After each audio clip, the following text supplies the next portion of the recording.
Buenas tardes, muchas gracias por acompañarnos en este nuevo emprendimiento de la Red Latinoamericana de Filosofía Medieval.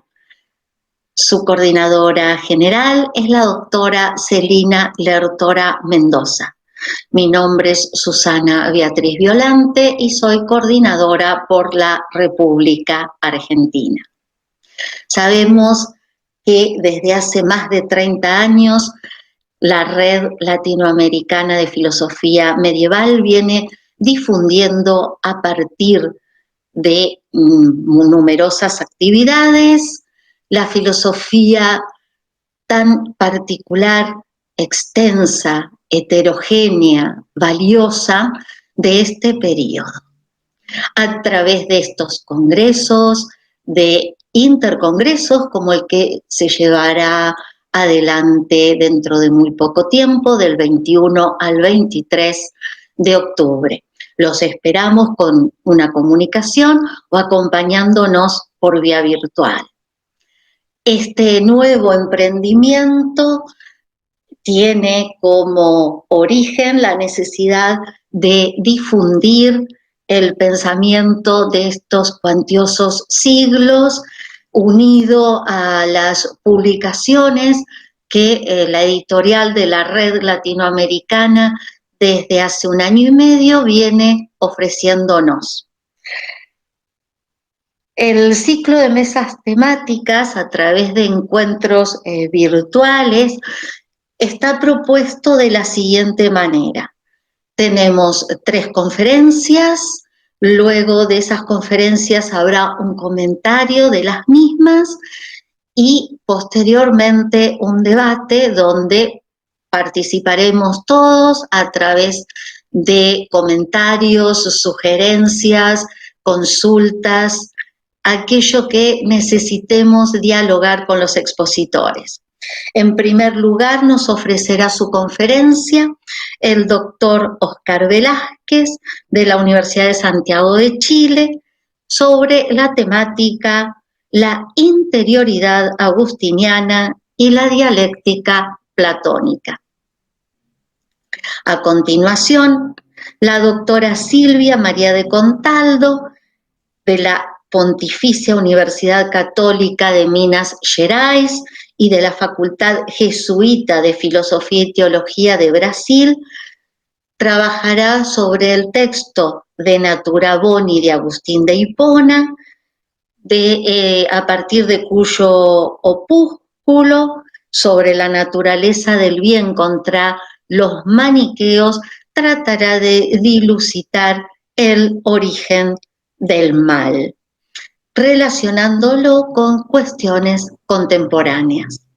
Para cerrar el ciclo de conferencia del día de la fecha, el doctor João Lupi, que ha trabajado, que se ha desempeñado en la Universidad Federal de Santa Catarina en Brasil, trabajará el tema de la patrística y la actualidad de los santos padres. Un discurso que nos permita visualizar nuevos caminos, la importancia del cambio y de las voces divergentes para comprender en los momentos que estamos viviendo. Sin más introducción, nos vemos luego de las conferencias. Muchas gracias por acompañarnos. En primer lugar, un cordial saludo a todos nuestros distinguidos videoescuchas. Mi tema es la interioridad agustiniana.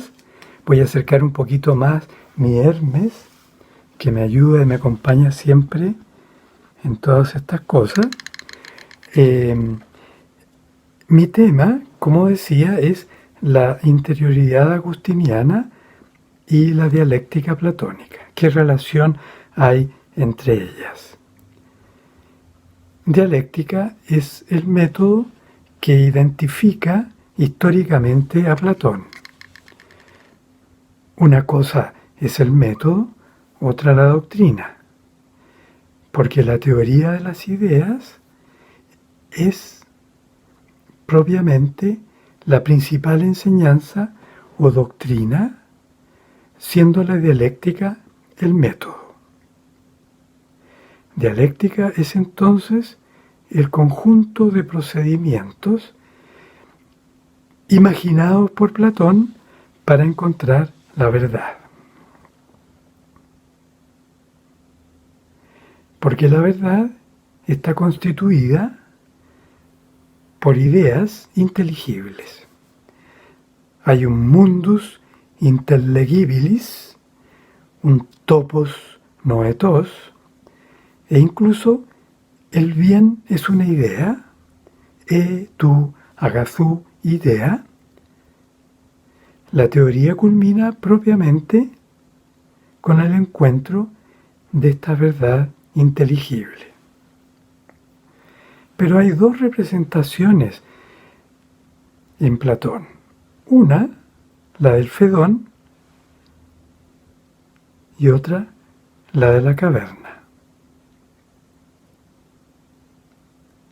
Ambas representaciones conducen a la verdad inteligible. Un método corto, que es como un atajo, osper atrapostis, Fedón, un camino más grande y largo, macrotera kai pleion o dos, de República. En vano buscaremos, por otro lado, en San Agustín o en cualquiera de nuestros autores, un sustantivo equivalente a interioridad, en griego o en latín. Aquí son los adverbios y conjunciones los que mandan. Eso, eiso, entos, intus, interius. El latín desarrolló posteriormente un adjetivo interior, de hecho, un adjetivo, curiosamente, comparativo formado de la preposición inter. No tiene positivo interior. Entre. El adjetivo griego endóteros funcionó de la misma manera.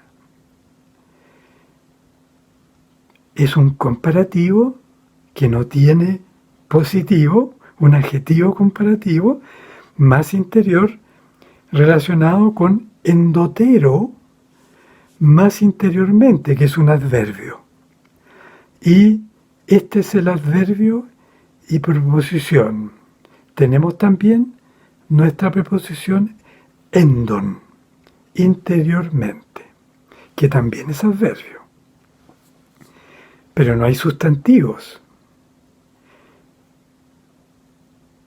Pero no existe el sustantivo interioridad, que tanto amamos los que estudiamos San Agustín sobre todo, y que hablamos como si eso estuviera ahí. Porque tal interioridad como tal no existe.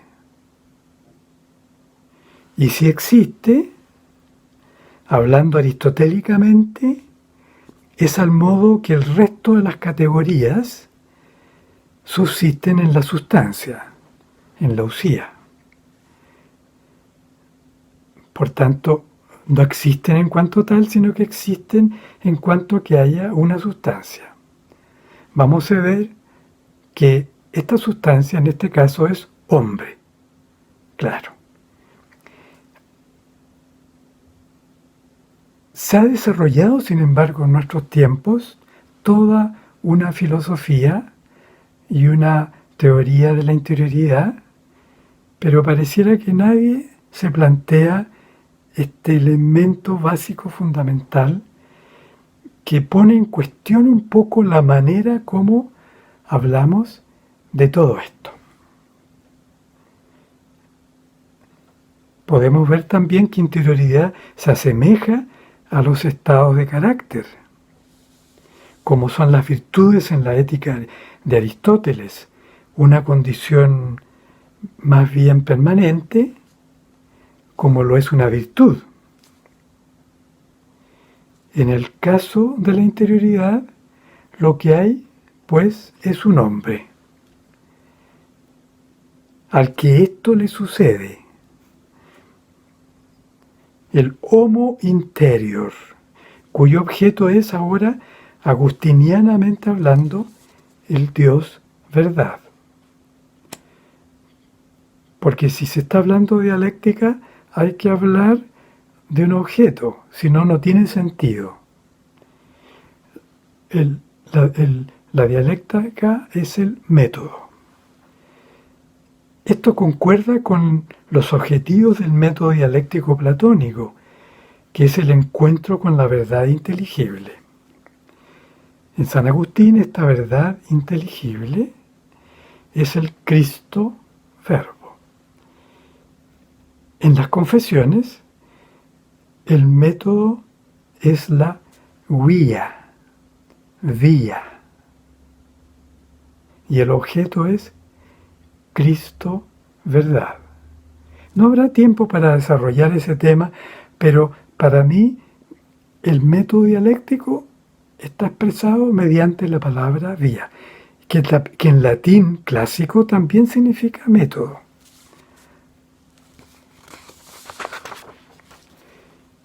El encuentro dialéctico con este eidos, o forma inteligible, significa la obtención de una verdad mediante el pensamiento. No quiero mover este aparatito, pero vamos a moverlo un poquito para quedar ligeramente. Vamos a ver aquí. En una de esas se me va a dar vuelta todo, pero espero que no. Entonces, que también lleva consigo un encuentro con un mundus interlegibilis, un topos noetos. Así fue visto también por los llamados platónicos, por San Agustín. Plotino y Porfirio en especial. La dialéctica del Fedón es una de interioridad, la de la República, una de objetividad o trascendencia, puesto que implica la existencia de una realidad objetiva, el encuentro con la verdad o bien inteligible cuando uno sale de la caverna.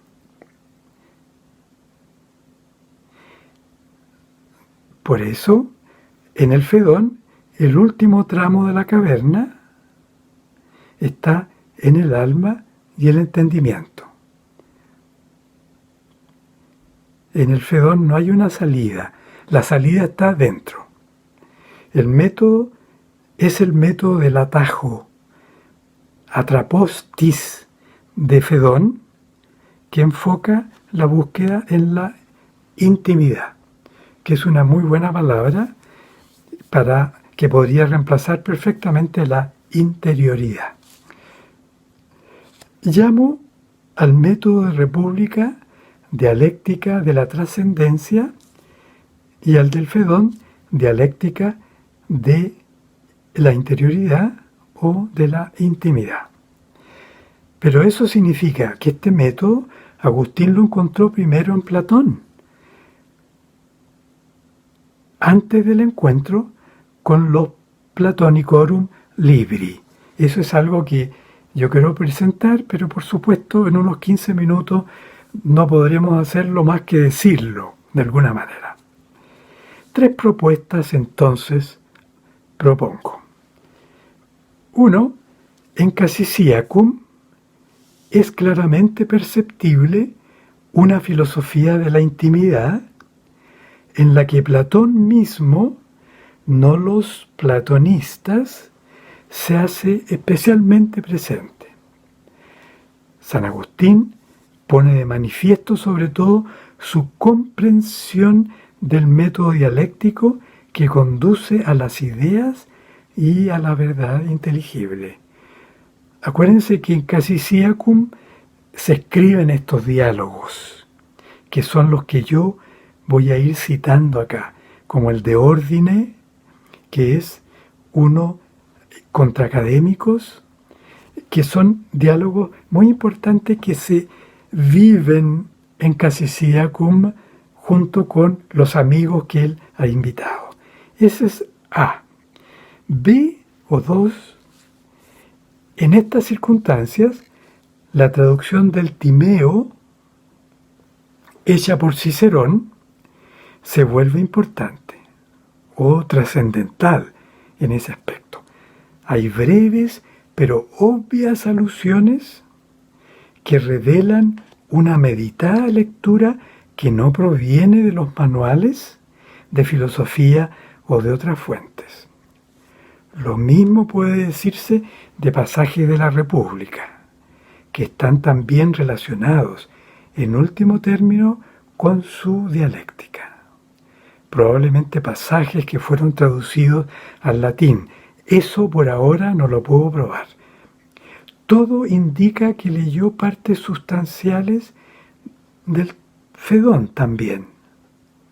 Existía una traducción al latín, aunque no me atrevo a afirmarlo completamente. Especialmente a afirmarlo que Platón leyó esa traducción. Pero yo creo que lo hizo, sospecho. Tercero, un más preciso examen de la guía o vía en Confesiones revela su profunda relación con la dialéctica platónica, más que la platonista en general. Pero para que esto suceda, hubo un acontecimiento intermedio decisivo. Este es precisamente la lectura de, comillas, unos poquísimos libros de Plotino. Lectis autem Plotini paucissimis libris. Beata Vita. También es el Beata Vita de la época cuando estaba en Cassisiacum. 1.4. Y yo me refiero a la edición de Green, 1970, que especifica que de los 6 manuscritos principales que él trabajó, 4 leen Plotini y 2 leen Platonis. Y él se decidió por Plotini, o sea que los poquísimos libros de Plotino. Pero en Cassisiacum da a entender que leyó meditadamente varias cosas de Platón, sobre todo el Timeo, que sin duda estaba al alcance de su mano por la traducción latina de Cicerón. Esto le dio una real comprensión del método dialéctico, haciendo de catalizador de ideas que Agustín no había comprendido en su totalidad. Evidentemente, él había leído una parte ínfima, si se quiere, de Platón, a pesar de que esa parte era muy importante, como el Timeo, para lo que nos vamos a referir. En otras palabras, ellos le revelan, o sea, los neoplatónicos, el sentido profundo de la teoría de la dialéctica Platón. Resumiendo, idea inteligible, 2 puntos, verdad inteligible, igual palabra, verbum, igual Jesucristo. Ese es el desarrollo, a mi juicio, agustiniano de la dialéctica, que estoy tratando de mostrar que Platón tuvo mucha más importancia de lo que hasta ahora ha merecido de parte de los estudiosos. Ambos métodos convergen hacia el mismo objetivo, la verdad y el ser inteligible. En Casicíaco, en el de Ordine, la relación necesaria de el noscete ipsum para conocer la belleza del universo manifiesta este retorno a la intimidad. Y resulta que este conócete a ti mismo es un aspecto preparatorio de la dialéctica de un origen puramente socrático. Porque para contemplar el mundo afuera es necesario para el hombre preparar la vuelta hacia sí mismo. Dice San Agustín, animus sibi reditus, de Ordine 1.3. Esto significa que la búsqueda de la sabiduría consiste en un, comillas, retornar al alma. Pros tem sigen tetrafthai, Fedón 64e. Esto es Fedón. Volverse a sí mismo es estar consigo mismo. Agustín lo lee, se dice en Plotino, retírate o sube hacia ti mismo y mira. La famosa Eneida 1.6, que todos aceptan que la leyó San Agustín, en traducciones probablemente, y anage episauton kai ide. Pero esta doctrina estaba ya en el Fedón, donde pudo haberla leído antes. Así lo interpreta Agustín, comillas, porque el espíritu, vuelto hacia sí mismo, entiende cuál es la belleza del universo. Ita enim animus sibi reditus quae sit pulcritudo universitatis intellegit o intellegit, porque es un futuro. Entonces, se trata de la belleza, claro, 1.6 es sobre la belleza, pero acá está muy fuertemente afirmado que hay que volver el animus hacia sí mismo, como está en el Fedón, pros tem sigen te trafthai. Esto es para Agustín, como en el Fedón, primeramente un aislamiento metodológico, no existencial, creo yo, metodológico. Ver Fedón 64c, que significa, lleva consigo una apalagien, una liberación. Piensen en los elementos políticos que tiene eso también. Revela un retorno íntimo hacia sí mismo. El alma que se libera de las cadenas de la ignorancia y toma distancia de los sentidos. Se ve entonces que, mirado desde el punto de vista no necesariamente de un neoplatónico, sino de un lector de trozos de la República, de eso se trata, de una liberación de las cadenas de la ignorancia. Es decir, el método 2, el más largo, también le sirve a Agustín, porque ese es también parte de la dialéctica. El parágrafo de Ordine 1.3 muestra asimismo un importante carácter de la filosofía de la intimidad, que es el alma actúa a través de un ejercicio de recolección, in se ipso colligendi. Este acto de recueillement implica también la necesidad de mantener el espíritu en sí mismo. Dice, atque in se ipso retinendi. Este es el comienzo del camino de la búsqueda de la verdad. Ver de Ordine 230. En el contraacadémico se dice de una manera parecida, pero veo con cierto espanto que ya llevamos 21 minutos y todos los especialistas nos indican no hablen mucho. Dejémoslo acá y les agradezco el haber tenido la amabilidad de escucharme. Olá a todos os colegas professores.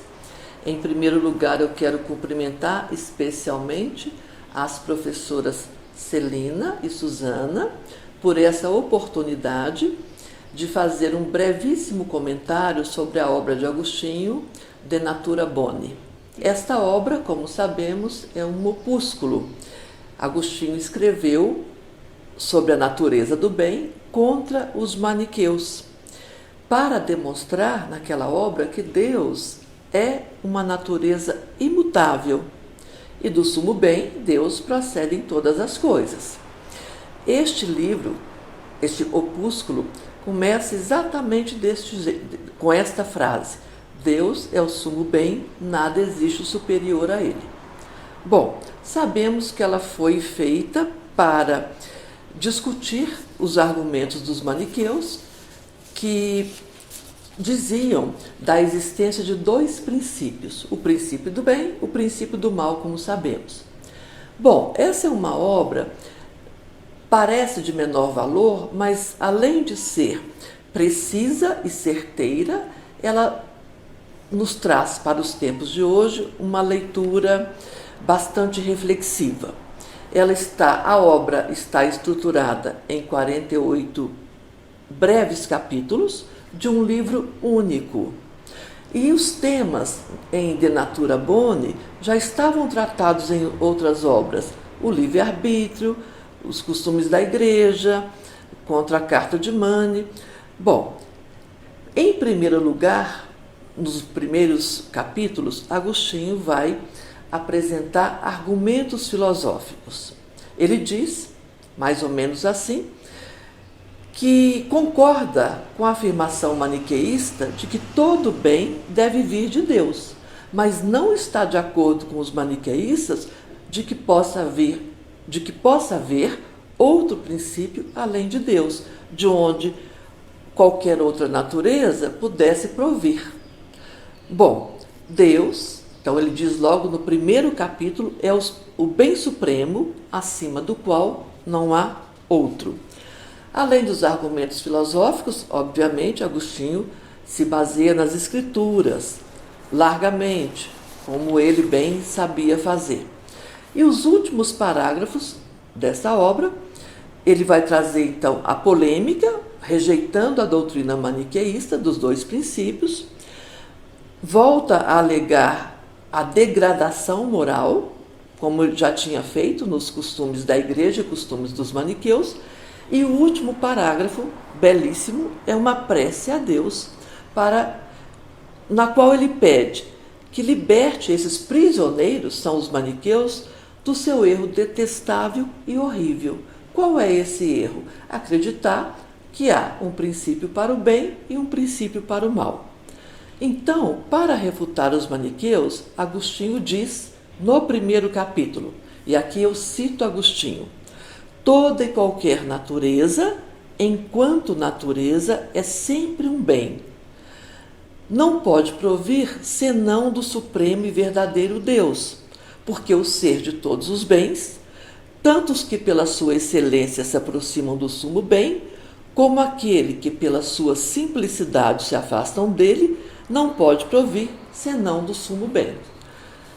Bom, essas coisas todas boas, ordenadas, Agostinho, aqui ele faz aquela distinção muito interessante entre modo, espécie e ordem, porque todas as coisas criadas são de um modo, de uma espécie e de uma ordem. São bens gerais, como ele diz, que se encontram nas coisas criadas. Diz Agostinho, no capítulo 3, aspas, todas as coisas são tanto melhores quanto mais moderadas, especiosas e ordenadas.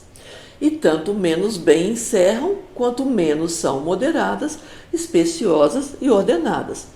Ora, é fácil perceber que em todas as coisas, todas desse nosso mundo da natureza, as coisas estão em grau superior, então há bens superiores, ou em grau inferior. Onde não existe nenhum modo, espécie ou ordem, não haverá natureza alguma. Logo, conclui Agostinho, toda e qualquer natureza é boa. Estaria aí já refutado o argumento maniqueísta. Apenas a título de ilustração, essa imagem que está aí, com essa chamada jornalística, extra, este macaco é humano, é apenas para mostrar que quando as coisas estão fora de ordem, elas ficam ridículas.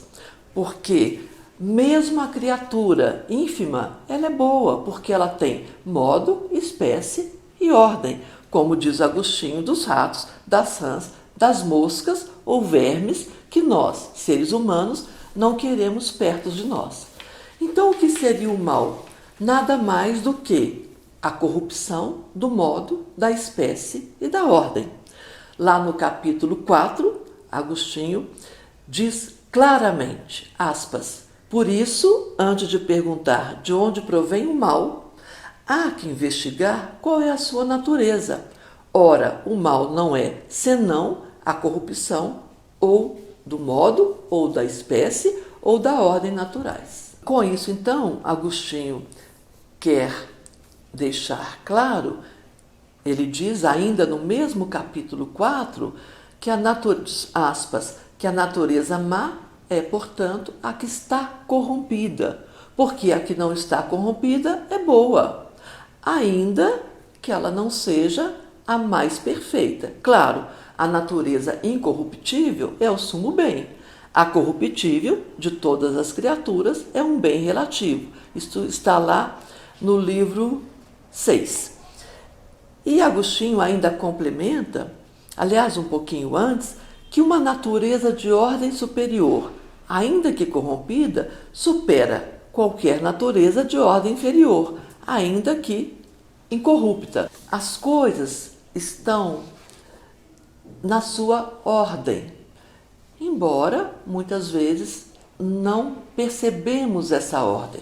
Talvez pelo nosso olhar humano, enviesado, endereçado aos nossos interesses particulares, deixamos de ver esta ordem que há na natureza. Então, para ilustrar como todas as criaturas, no seu modo, na sua espécie, na sua ordem, são boas, eu apresento esta imagem do pintor, do artista italiano Arcimboldo, renascentista,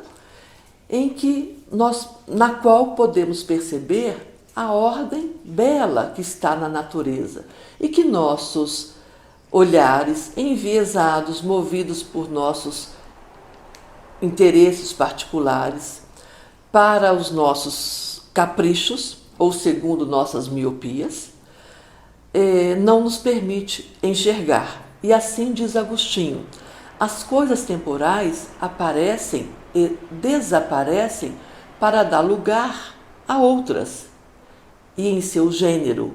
Isso é belo. E as coisas que perecem ou deixam de ser não turvam nem perturbam o modo, a espécie e a ordem do conjunto das criaturas.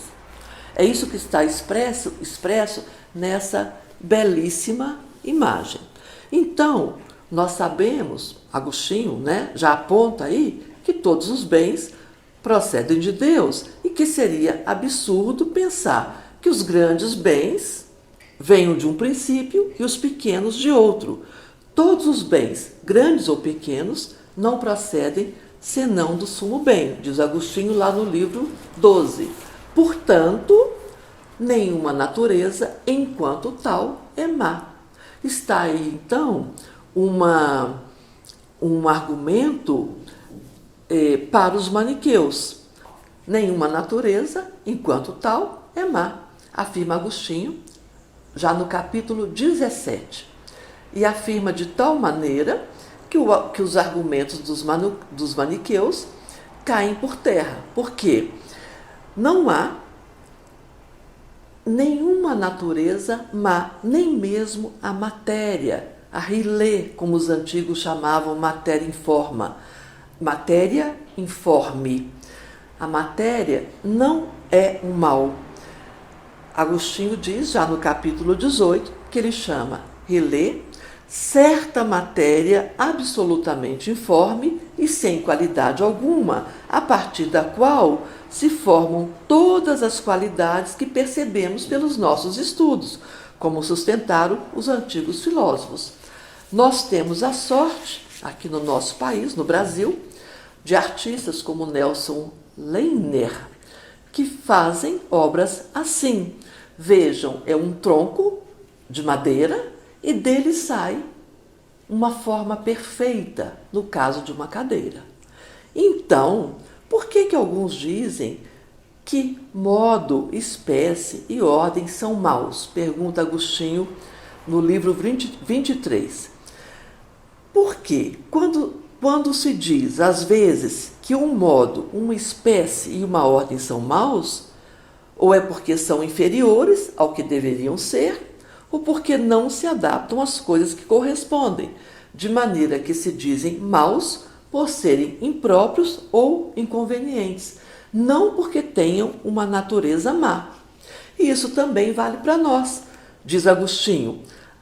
Assim se diz de alguém que não agiu de modo bom, ou porque fez menos do que devia fazer, ou porque fez o que nesse caso não devia fazer, ou porque fez mais do que convinha fazer, ou seja, inconveniente, quer dizer, quebrou a ordem. Também a título de exemplo, para mostrar que a ordem é dita má quando é menos que devia ser, ou porque a ordem é menor do que deveria ser, ou porque não é como deveria ser, pois onde existe algum modo, alguma espécie e alguma ordem, aí há algum bem, alguma natureza, como expresso lindamente nesta outra obra de um artista brasileiro contemporâneo, chamada Cafarnaum, que é o lugar onde se deixam as coisas. E aí está deixada uma simples folha. E nessa simples folha estão a ordem, o modo e a espécie. E é disso que Agostinho diz, que não há nada que não seja bom, se estiver adequadamente posto, nem para mais, nem para menos. Portanto, nenhuma criatura que vem de Deus, isso ele afirma lá no livro 36, é má. O mal consiste em fazer mau uso dela, como nós vimos o tempo todo, não só vemos, experimentamos, sentimos o tempo todo no mundo que estamos. Agostinho, já pensando na sua conclusão, porque do capítulo 38 em diante, ele vai voltar a bater, como se diz, nas teses maniqueístas. Então, depois de toda essa refutação filosófica, ele ainda vai demonstrar a inconsistência sem poupar palavras. Ele diz, nos livros 42 e 43, que são blasfêmias dos maniqueus contra a natureza de Deus, que são incríveis torpezas assacadas a Deus por Mani, que são nefandas torpezas atribuídas, nefanda doutrina da carta chamado Fundamento.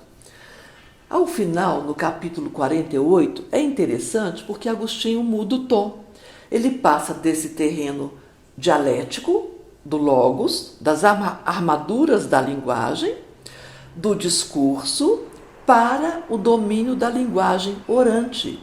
E aí dirige-se a Deus e pede, não discute, pede pela conversão dos maniqueus, confiante que é na paciência divina, acho que nós todos estamos precisando, nas repreensões e avisos, para que todos, maniqueus, é a prece, se refugiem na tua inefável bondade e anteponham a todas as seduções da vida carnal o bem da vida celestial.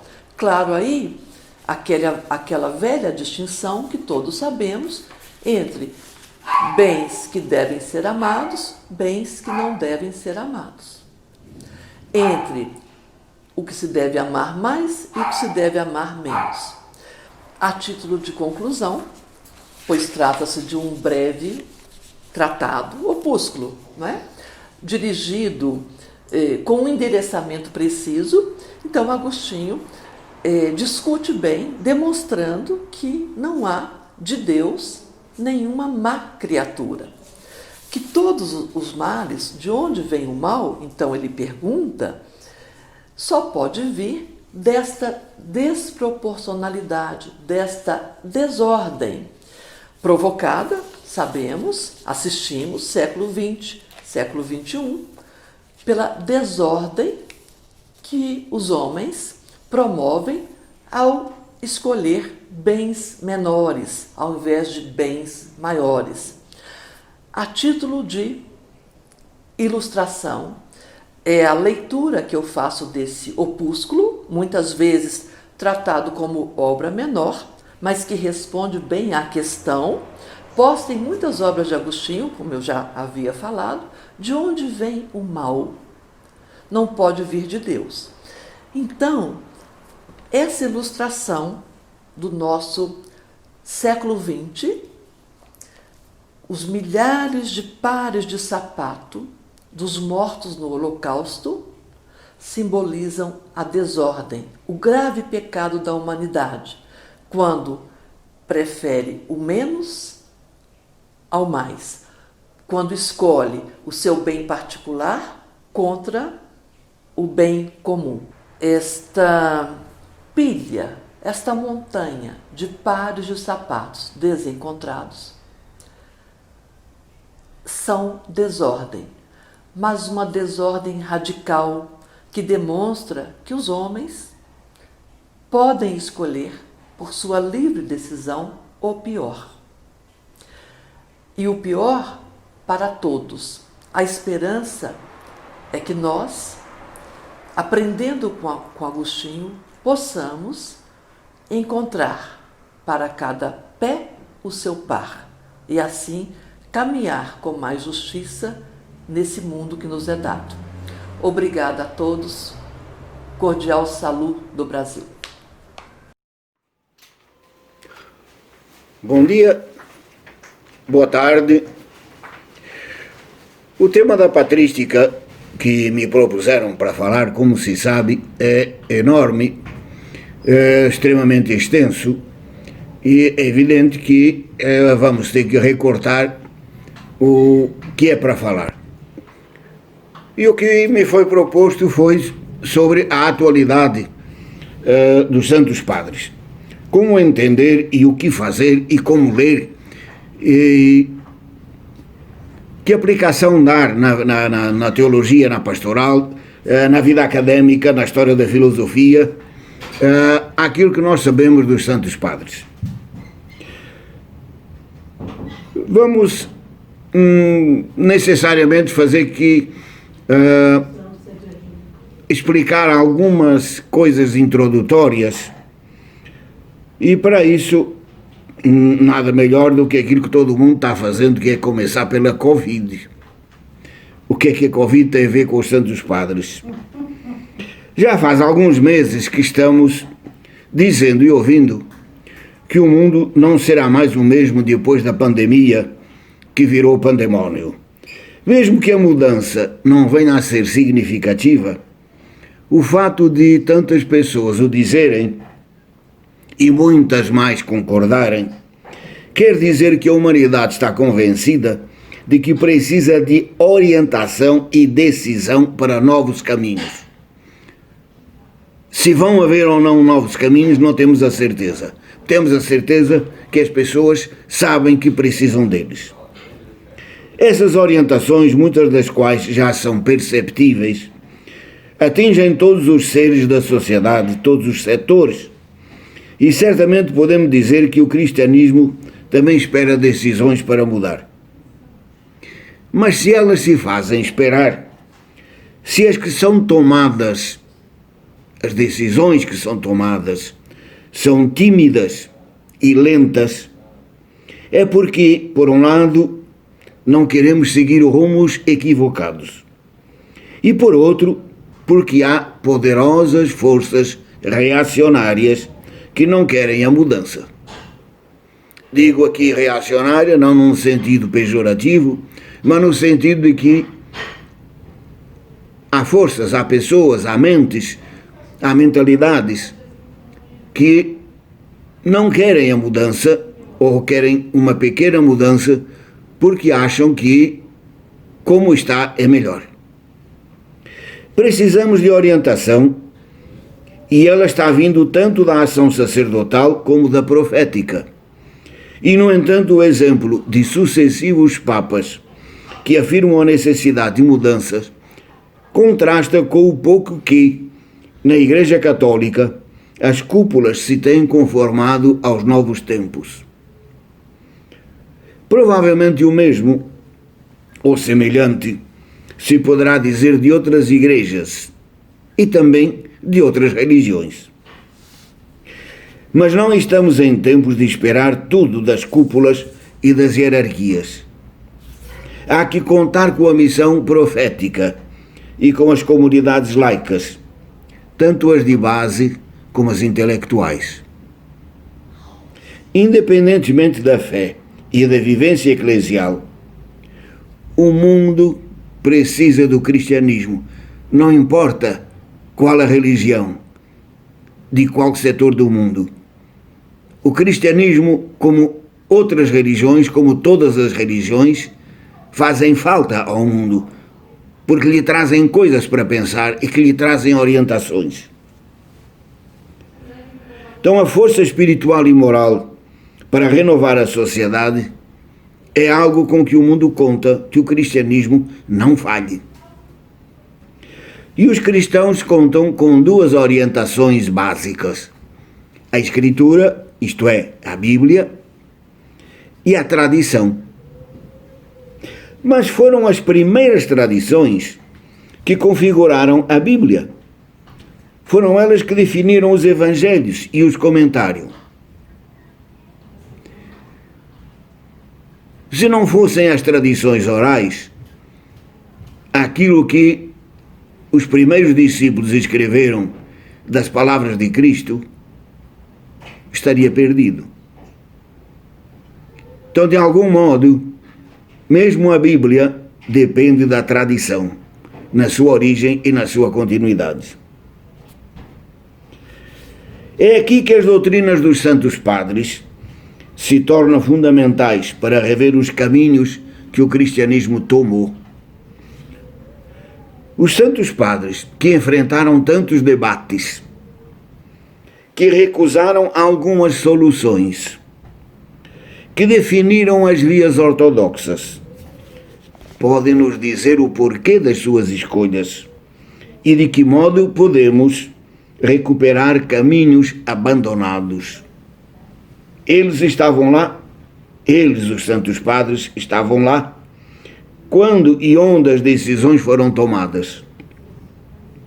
Eles estão conosco para nos dar luzes seguras e a reacender velas apagadas. Porém, este modo de falar mais parece uma exortação espiritual alheia aos usos da laicidade acadêmica. Cabe então perguntar como é que nós, professores universitários, lidamos com este discurso. Não se adapta a uma situação de convivência entre várias religiões. É rejeitado pela academia. Viver na fé é contrário ao laicismo. Parece que não, embora nessa convivência entre religiões seja interessante tentar compreender um budista ou um muçulmano que vive intensamente a sua fé. Para mim, para qualquer outra pessoa que vive o mundo contemporâneo, alguém que vive intensamente a sua fé é alguém importante e que deve ser ouvido.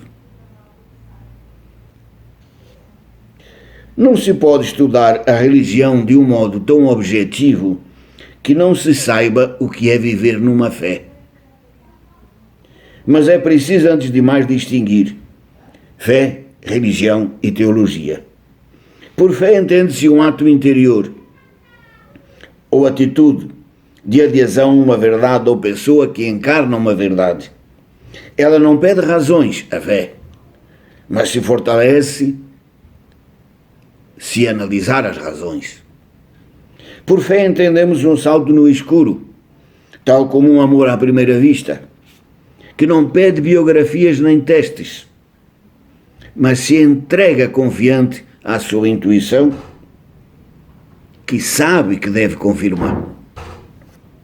A religião é a vivência coletiva da fé, a expressão cultural da consciência de dependência com relação a seres superiores, poderosos e imateriais. Como tal, ela pode aderir a uma grande variedade de seres superiores, de tal modo que pode ter sucedâneos na vida material e social, como a política, onde as expressões e termos de origem religioso são frequentes.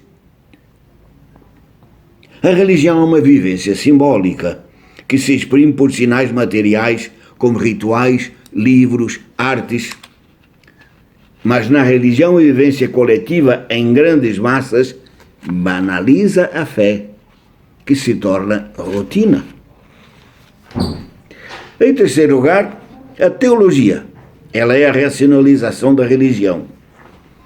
Sua exposição em termos intelectuais, que procuram não só explicar todos os aspectos da religião, mas procuram também mostrar a sua coerência interna. A teologia é independente da fé, porque um muçulmano pode estudar teologia budista e um cristão pode dar aulas de teologia dos orixás. Mas essa independência não é total. A relação entre fé, dogmática e inteligência da religião como conjunto simbólico revelador do ser humano, porque a religião pode não revelar nada a respeito de Deus, não sabemos, mas com certeza revela muito a respeito do ser humano. Ela é mutuamente explicativa. A pura racionalidade humana não existe, e quando se busca, como em algumas ideologias decorrentes do iluminismo, ela desnatura o ser humano. Quando aos Santos Padres, há um modo de ler que é próprio da fé, outro que é religioso, mas um que é teológico. E é este que dá o teor académico ao estudo da patrística, já que a teologia, por definição e tradição, não pode passar sem a filosofia e as ciências. Contudo, os problemas filosóficos e teológicos de hoje não são os mesmos daquele tempo. E as soluções são diferentes. Essa questão, porém, vale mais para o historiador do que para o filólogo e o filósofo. De fato, por um lado, um problema como o da ousia, substância, era tão importante para a solução do mistério da Trindade que ocupou não só os Santos Padres, as autoridades e o próprio povo, que deu origem a muitas dissidências e hoje perdeu grande parte do seu interesse. Mas há textos e debates, temas e conjuntos de ideias que não perderam a atualidade, como o Diálogo do Mestre de Agostinho, admirado ainda hoje por linguistas, ou o gnosticismo, atualizado pela projeção da tecnologia. Há muitos motivos e intenções para se estudar e divulgar hoje em dia os Santos Padres. Dentre elas, escolhemos uma para ser o norte da nossa exposição. Existe outro cristianismo possível? Já dissemos antes que os Santos Padres foram testemunhas de encontros e desencontros em que muitos caminhos possíveis do cristianismo foram abandonados. Então, voltamos a essa questão. Por que tantas variantes do cristianismo foram excluídas ou marginalizadas, ou mesmo abandonadas? A patrística, como conjunto de doutores e doutrinas cristãs dos séculos II a VIII, é a principal fonte para nos orientar, não só pelas suas doutrinas, mas pelas circunstâncias em que essas doutrinas se formaram. Por exemplo, o cristianismo celta, dos irlandeses, escoceses, bretões, galeses, tinha características particulares.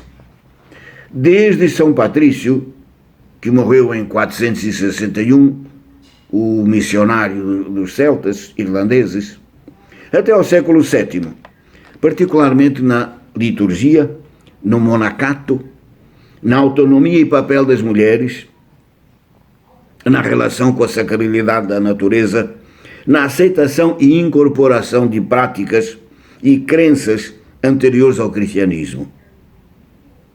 As autoridades de Roma foram reduzindo e proibindo essas variantes por uma política de uniformidade e encontrando resistências até que finalmente eliminou a via celta do cristianismo por causa de uma questão ritual. A data da Páscoa, decidida contra os celtas pelos anglo-saxões e germanos defensores da opinião de Roma, no sínodo de Whitby, em 664. Acabou o cristianismo celta, mas muitas das suas peculiaridades não eram contra a ortodoxia. Podiam ser reabilitadas e renovadas. Ou ainda, outro exemplo, a variante humanista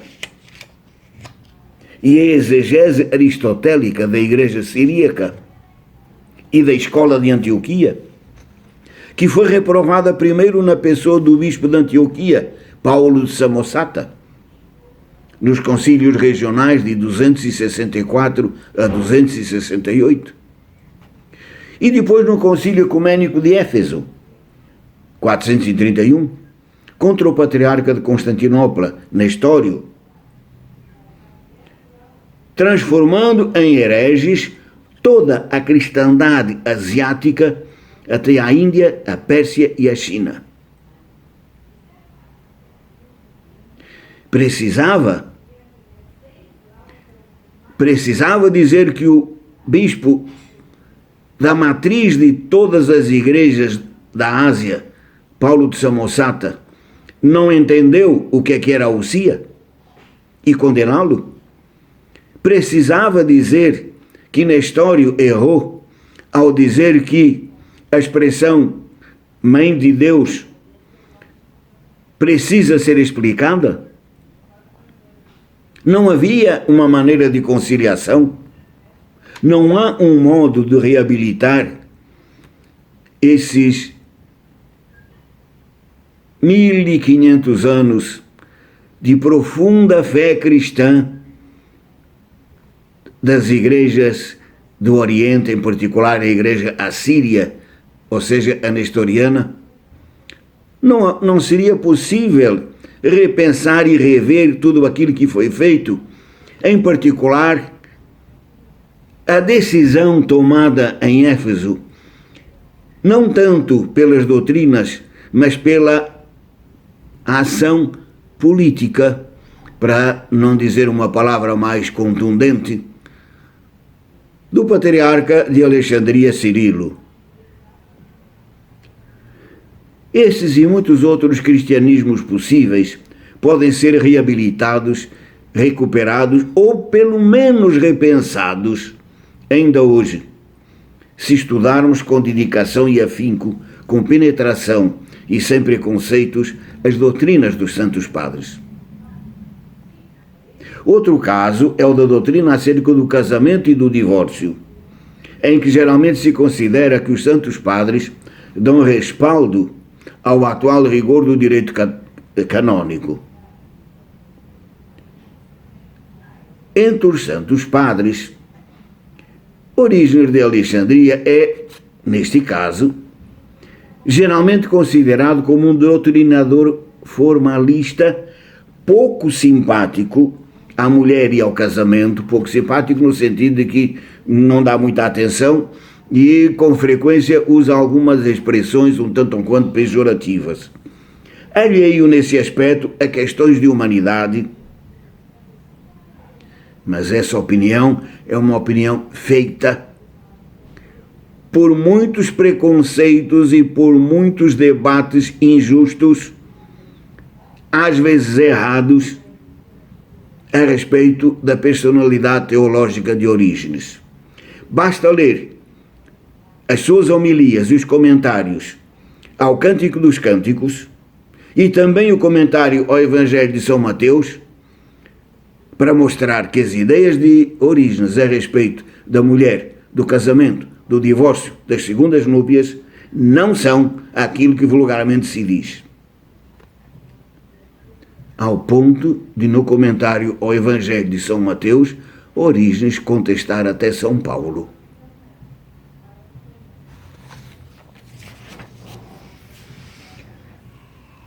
Não podemos esquecer o sic et non de Abelardo.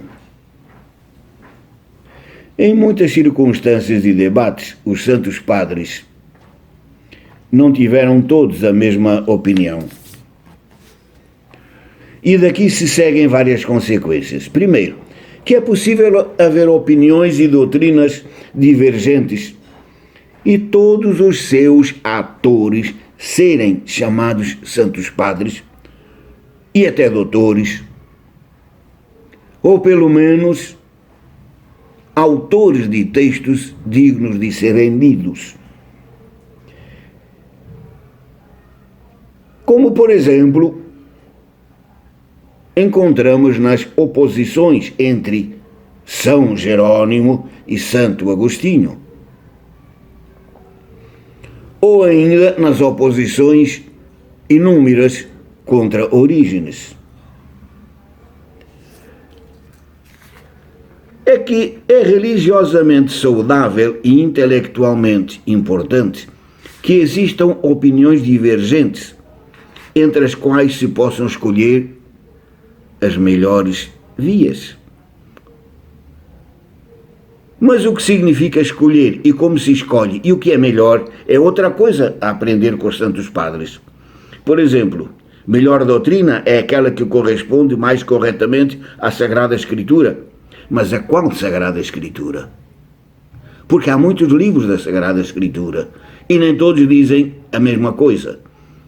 Basta lembrar o quanto hoje em dia se está afirmando, discutindo, explicando como os Evangelhos e as Epístolas deram origem a comunidades cristãs muito diferentes ainda durante o primeiro século. Lembre-se ainda a oposição de Antioquia a Alexandria. A Igreja Romana, na interpretação da Escritura, preferiu Alexandria. Mas Antioquia era igualmente competente e capaz, como Teodoro de Mopsuestia e Teodoreto de Ciro mostraram.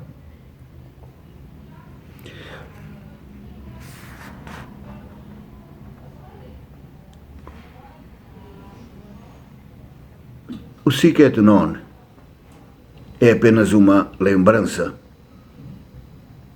de um sic et non que às vezes precisamos fazer ainda hoje.